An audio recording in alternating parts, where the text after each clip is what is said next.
Au Maroc, nous avons enregistré à fin 2019 quelques 13,3 millions de touristes, en augmentation de plus de 10% par rapport à 2018. Et sur les 5 dernières années, l'industrie touristique marocaine a enregistré un taux de croissance moyen de 6% contre 4% à l'échelle mondiale.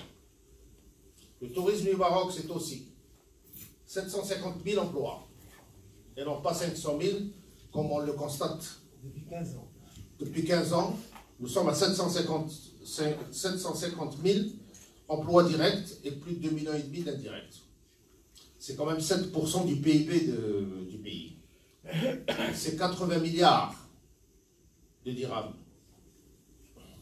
et 29% des exportations de services. C'est enfin un secteur dont la transversalité est telle qu'il participe à l'essor de plusieurs autres secteurs économiques comme les bâtiments, l'agriculture, l'agro-industrie, les services, etc.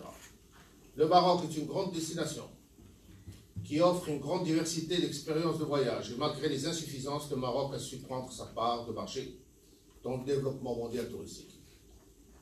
Le tourisme marocain est le deuxième contributeur économique et il doit, à ce titre, être placé, comme nous l'avons souvent dit, à la place qu'il mérite, qui est celle d'un secteur prioritaire au vu de ce qu'il rapporte et surtout ce qu'il peut rapporter, particulièrement en matière d'emploi pour notre jeunesse et de contribution significative à la balance des pays.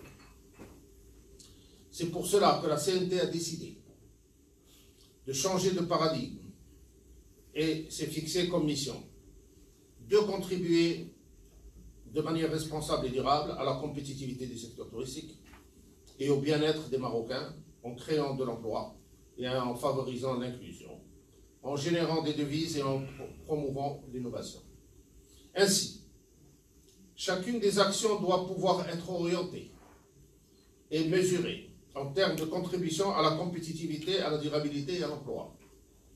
Chacune des actions doit également être orientée à la recherche du client, sur sa satisfaction, sur l'amélioration de son expérience voyage, sur son choix de la destination Maroc qui est en compétition avec tellement d'autres.